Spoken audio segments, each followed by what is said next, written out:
girls were killed when both lived in Rockville, Maryland. Their bodies were found at a home in Lusby, about 60 miles away.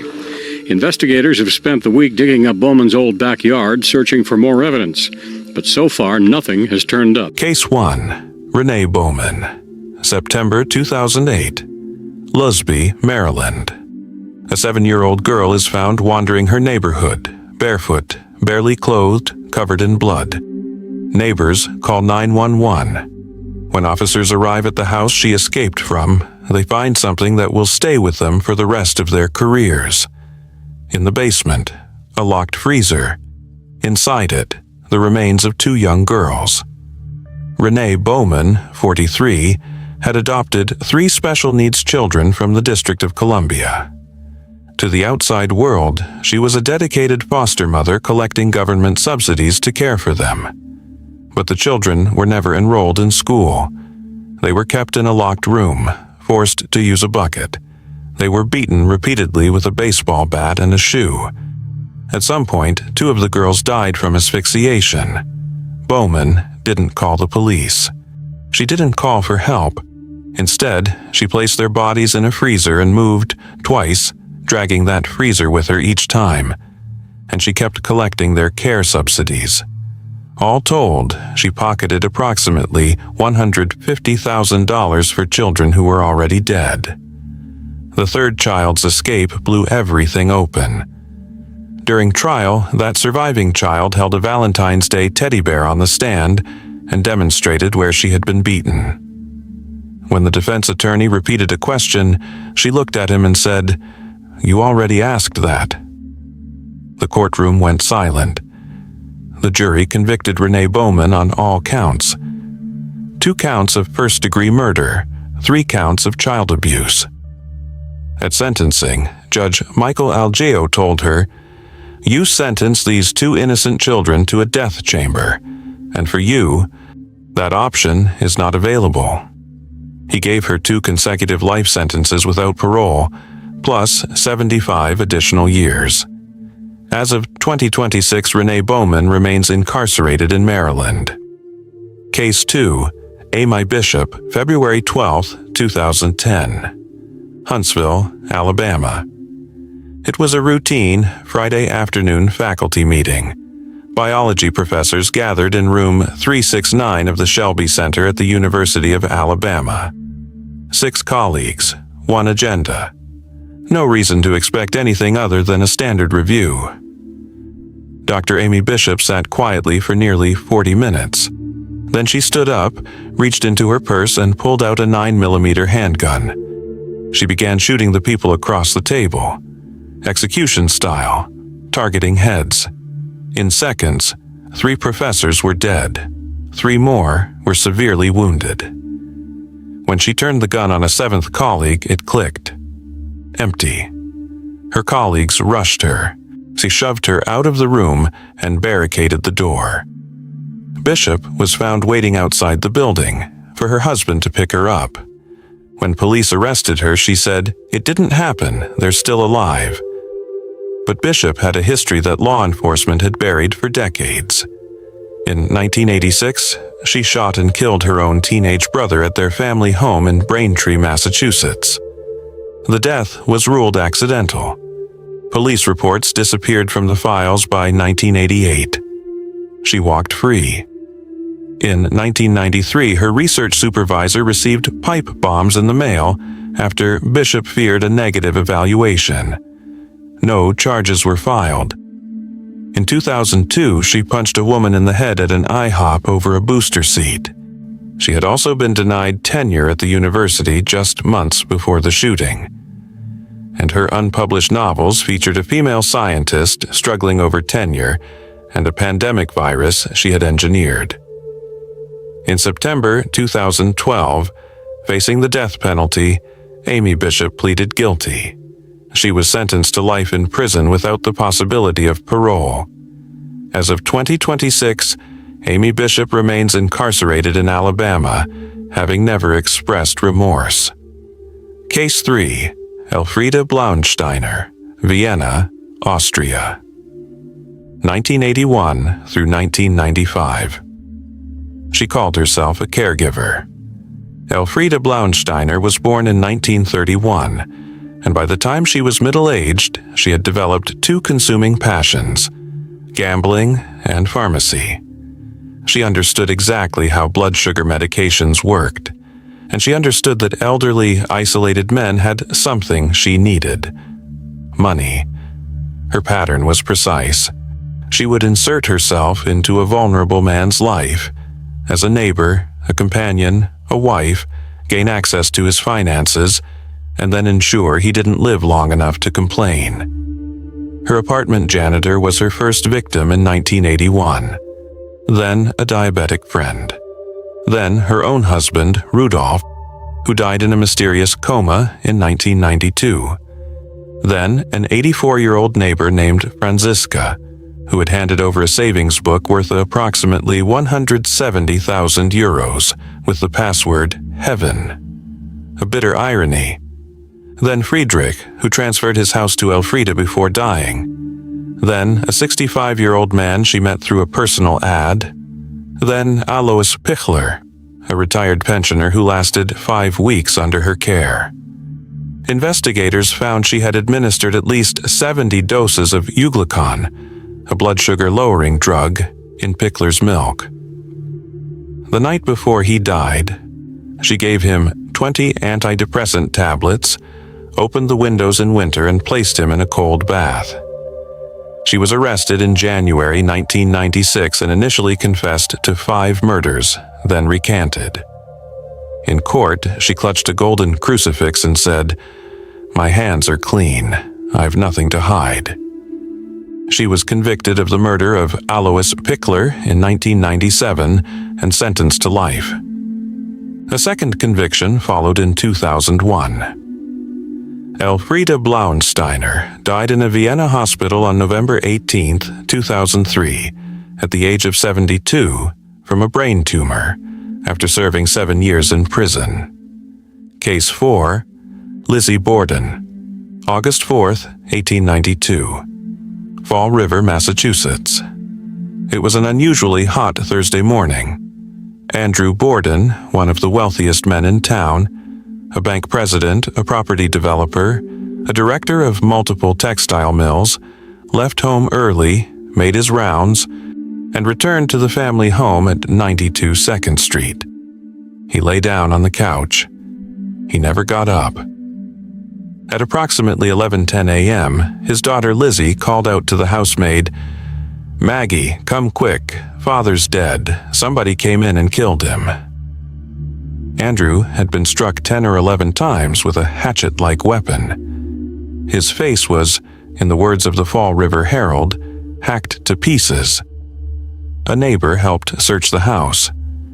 Upstairs in the guest bedroom, they found Abby Borden, Lizzie's stepmother, lying face down. She had been struck 18 to 19 times. She had been dead for at least 90 minutes before Andrew. 2 people. Same weapon, same house. And Lizzie was the only adult home. Police noted inconsistencies immediately.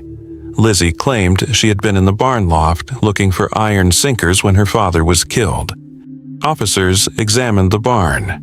The dust on the loft floor was completely undisturbed. She had never been there. Days after the murders, she burned a dress, claiming it had been ruined by paint.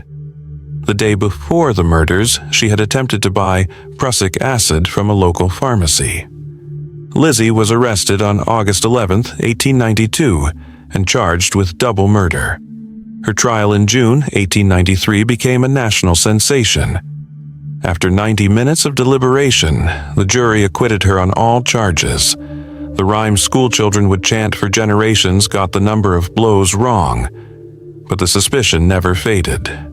Lizzie Borden died on June 1, 1927, at age 67. The case was never solved. Case 5, Willa Blanc, February 2009. Union, Kentucky. Walter Sartery was 73 years old, a retired scientist who had worked at one of the secret laboratories where the atomic bomb was developed.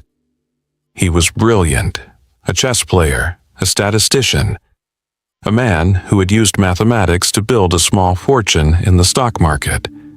He was also a recluse.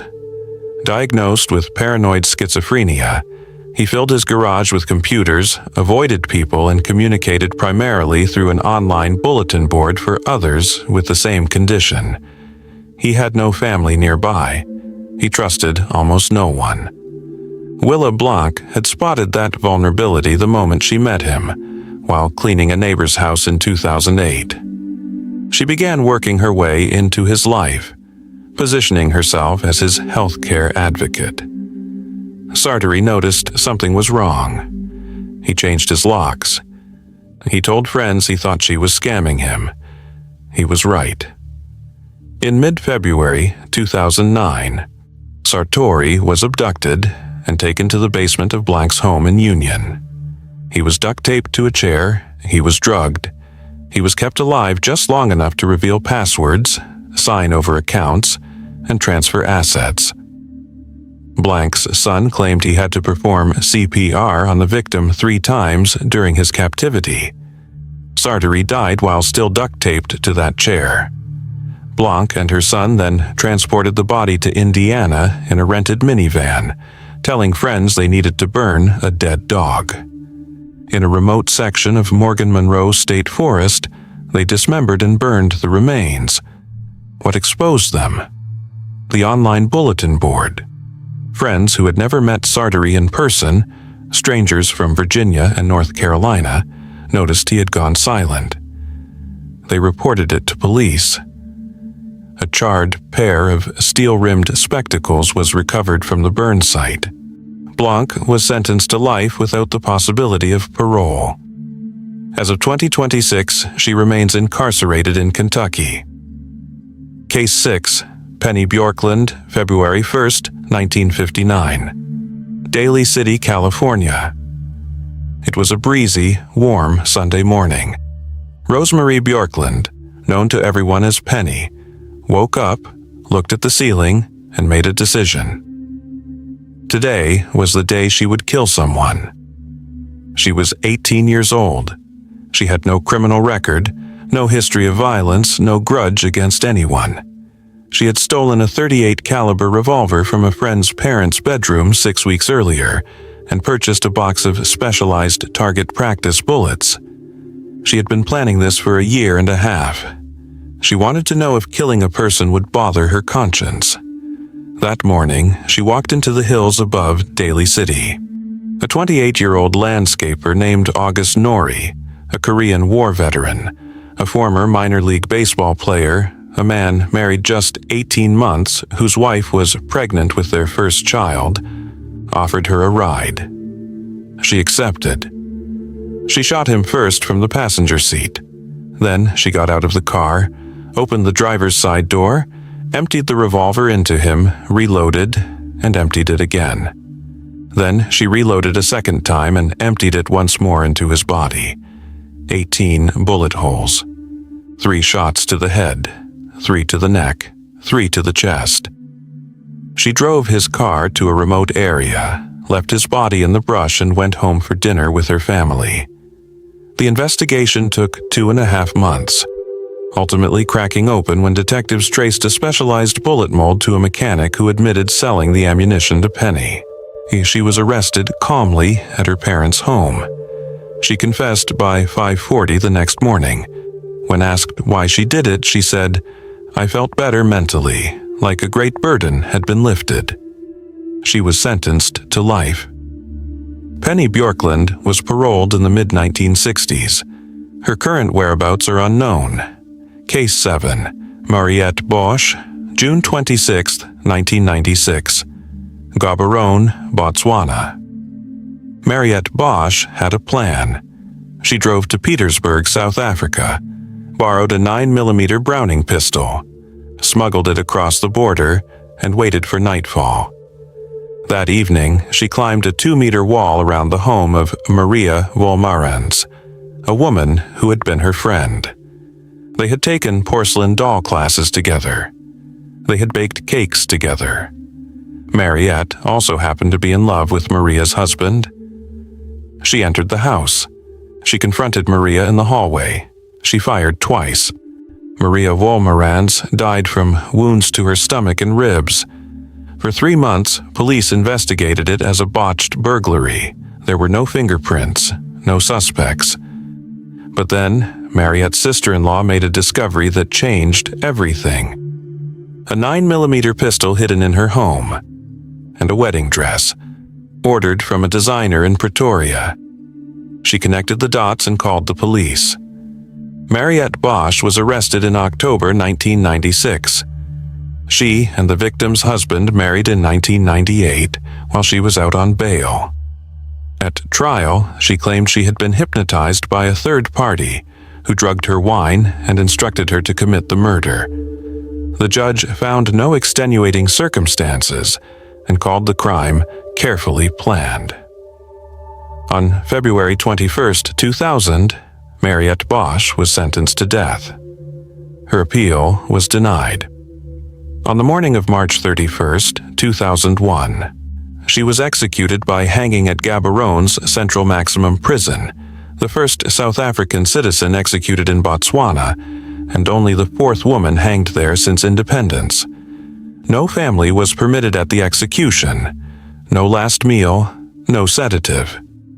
When her husband and children arrived on Monday morning to see her, prison officials met them at the gate with her personal belongings and told them to leave.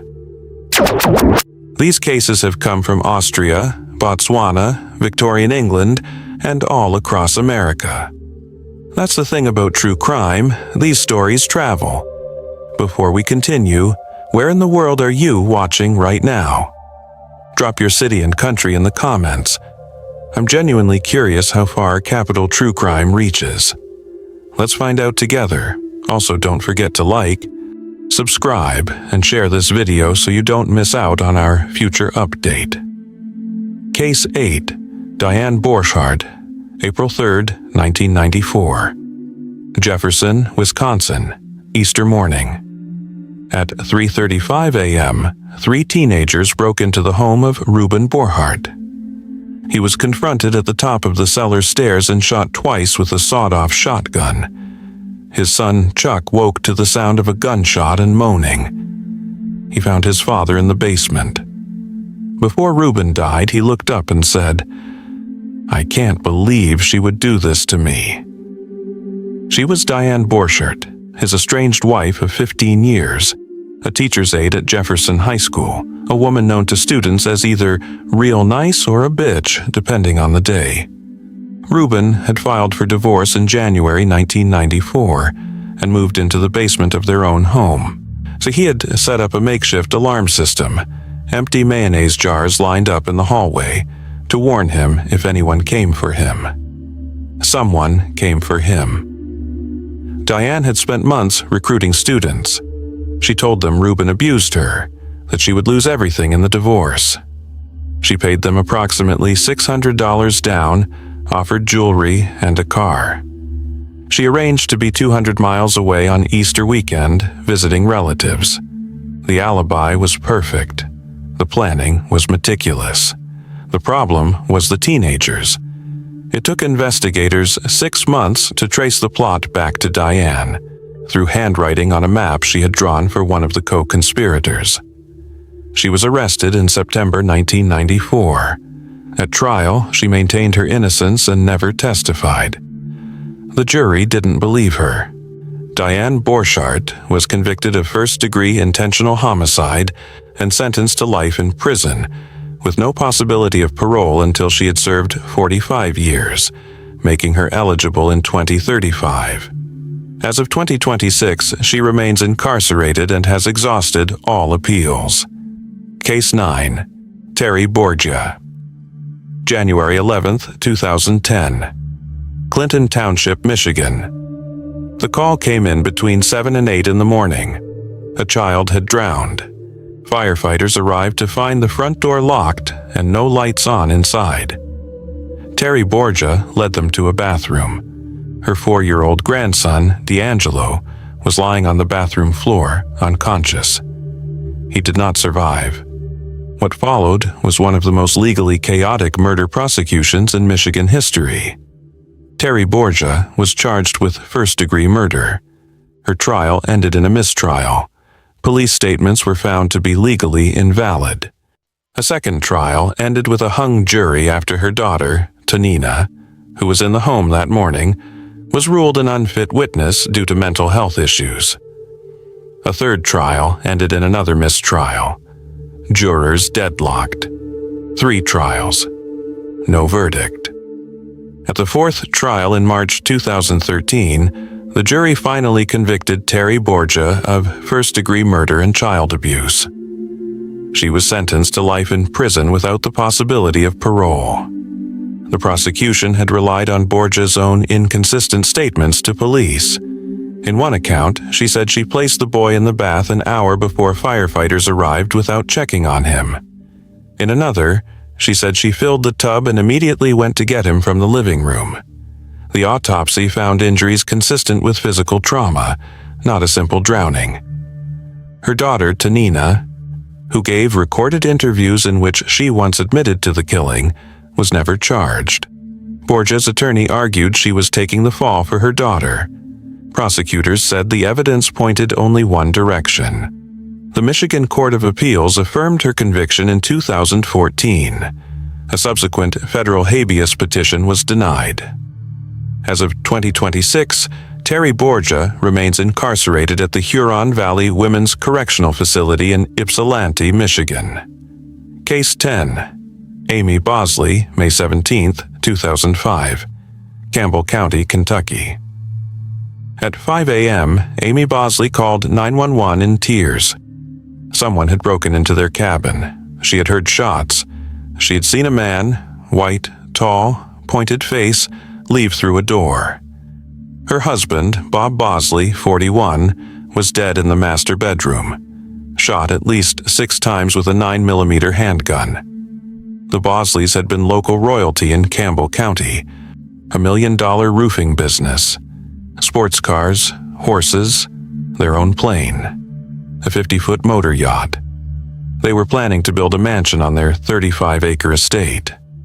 Their 2 children, 9 and 6, were asleep in the upstairs loft.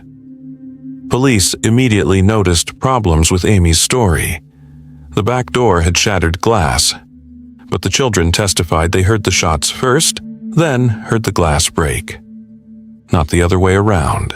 There was no evidence of anything stolen, and one of the shell casings turned up at the bottom of the washing machine. Then investigators found something in Amy's car. Hundreds of unmailed checks to the IRS totaling approximately $1.7 million in unpaid back taxes. She had been impersonating Bob over the phone for months, hiding the financial collapse of their business.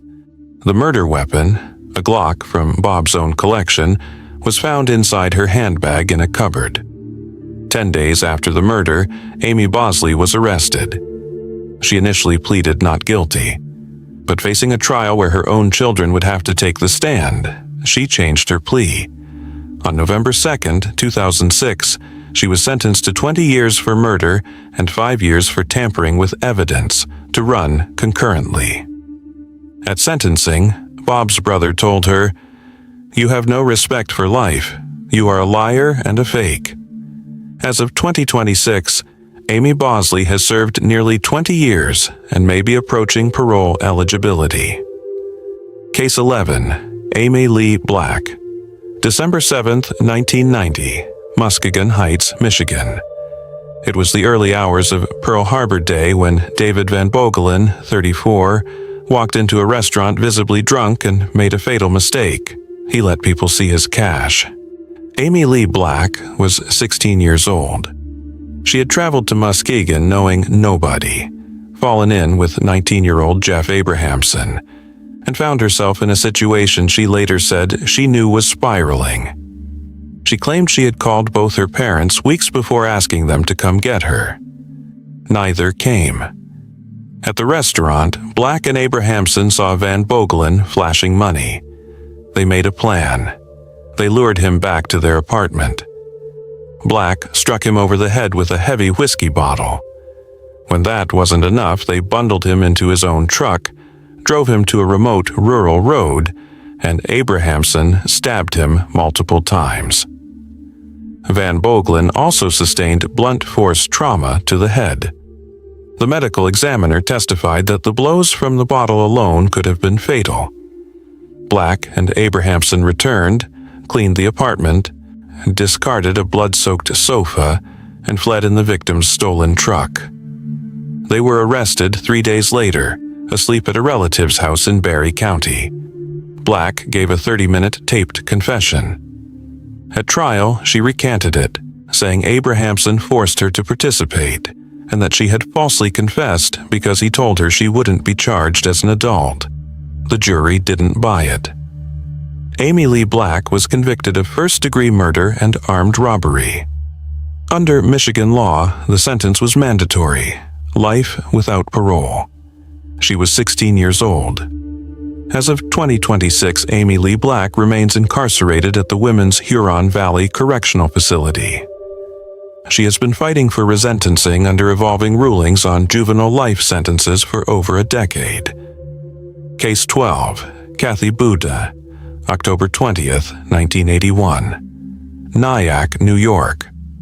In 1970, a bomb being built in a Greenwich Village townhouse exploded prematurely. 3 people died. A young woman named Kathy Boudin walked out of the rubble and disappeared, becoming one of the FBI's most wanted fugitives. She spent the next 11 years living underground. In 1981, she resurfaced, and this time, people died who hadn't been part of any plan. Boudin, aligned with the Black Liberation Army, served as a decoy driver in the armed robbery of a Brinks armored car carrying $1.6 million. When police intercepted the vehicle, a Brinks security guard was dead.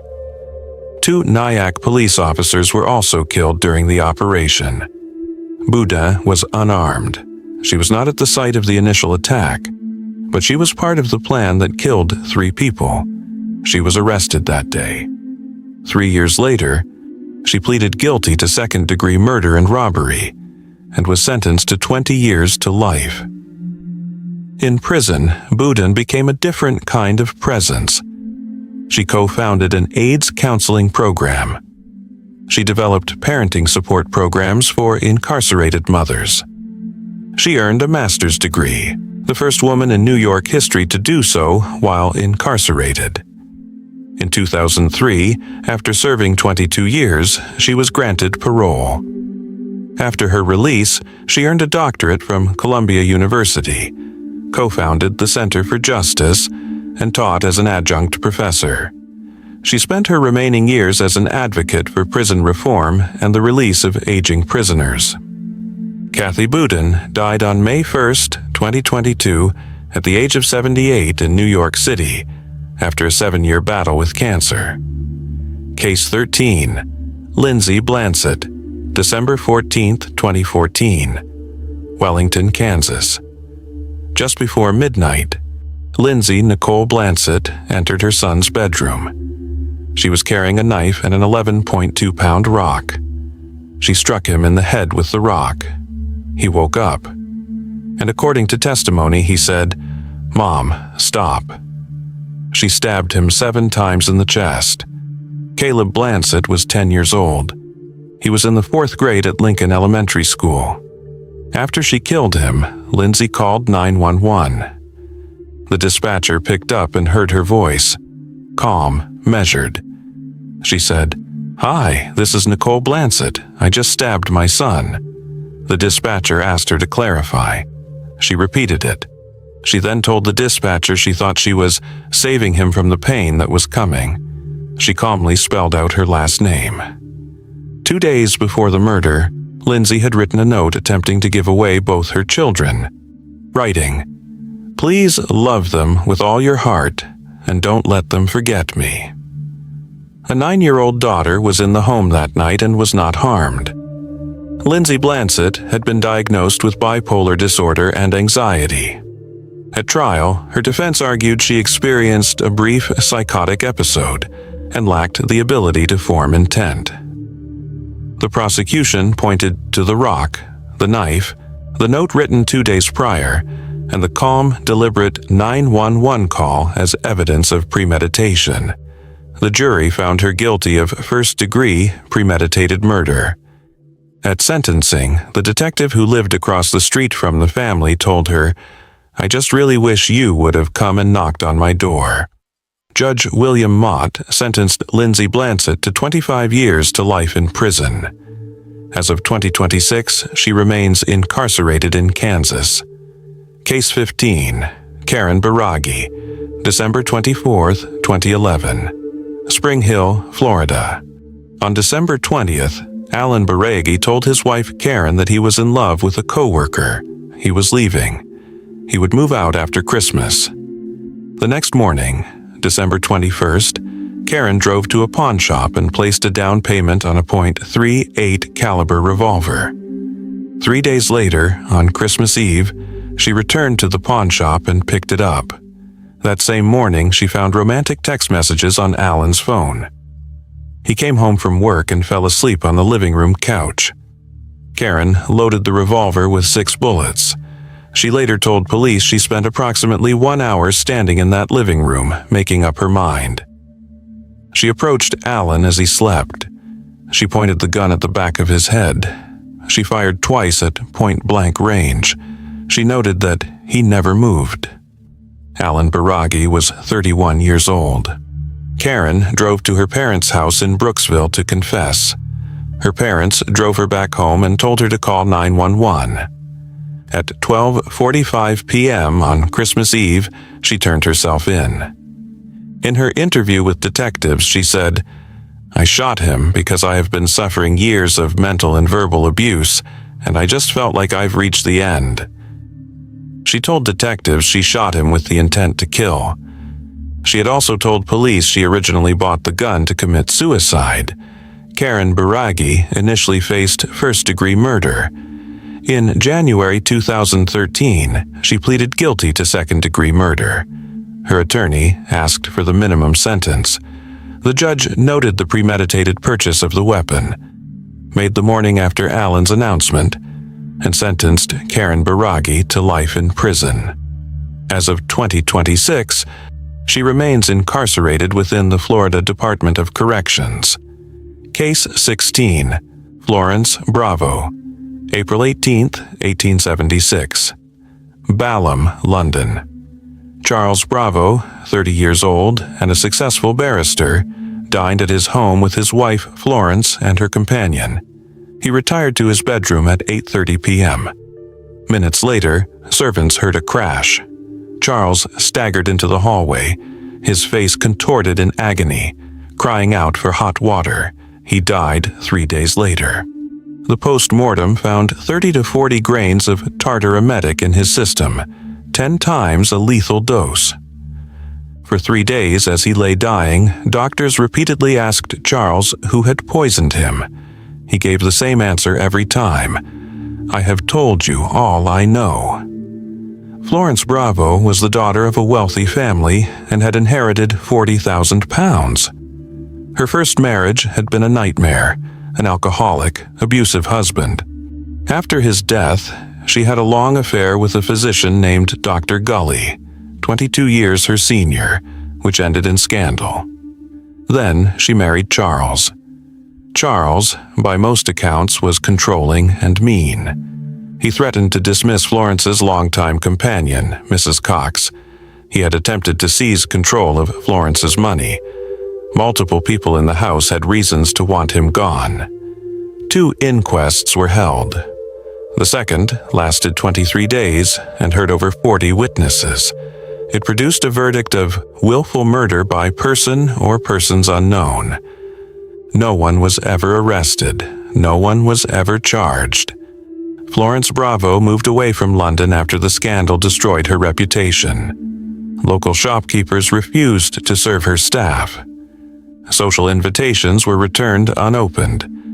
She died on September 17th, 1878, just 2 years after her husband, at the age of 33. The official cause was alcohol poisoning. The Balham mystery was never solved. Case 17, Linda Lyon Block, October 4th, 1993. Opelika, Alabama. A woman named Lyon Blanc had renounced her American citizenship. She had destroyed her birth certificate, her driver's license, her social security card. She and her partner, George Sibley, believed the government had no authority over them. They were traveling through Alabama with her 9-year-old son when they stopped in a Walmart parking lot. A passerby, concerned about the family living in their car, approached Sergeant Roger Motley, an Opelika police officer who had just finished lunch and was buying supplies for the local jail. Motley walked over and asked for identification. What followed lasted less than a minute. Sibley drew a weapon and fired at Motley. Motley returned fire, wounded Sibley, and took cover behind his patrol car. Blanc was at a payphone nearby. She heard the shots. She drew her own 9mm Glock, ran toward the scene, assumed a firing stance, and shot Sergeant Motley in the chest as he turned to face her. Roger Motley died in that parking lot. Investigators could not definitively determine which shot had been fatal, Sibley's or Blanc's. It didn't matter legally. Both were charged with capital murder. At trial, Blanc argued self-defense, claiming Motley had reached for his holster first. She also argued, based on her sovereign citizen ideology, that Alabama had no legal authority to try her because the state was never properly readmitted to the Union after the Civil War. She represented herself. She refused to file any appeals.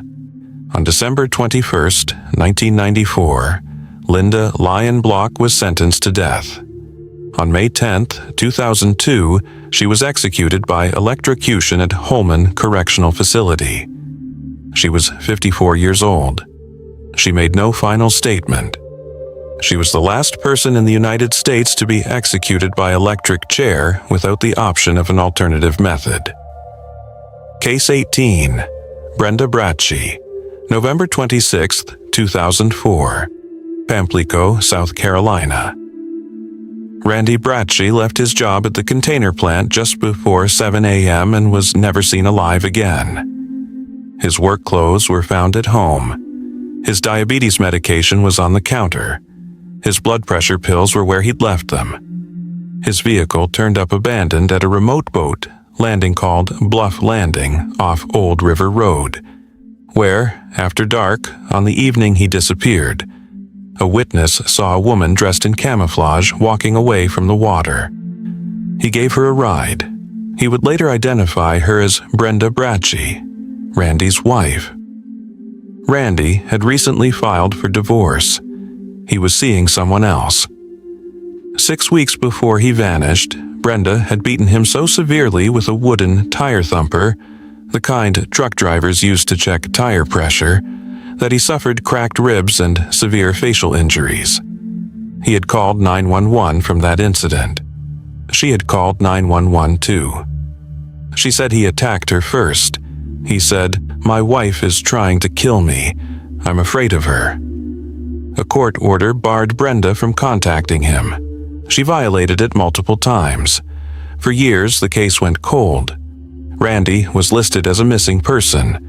Then, in July 2009, nearly 5 years later, a man who had purchased the land where the Bratchie mobile home once stood made a discovery while clearing the old foundation.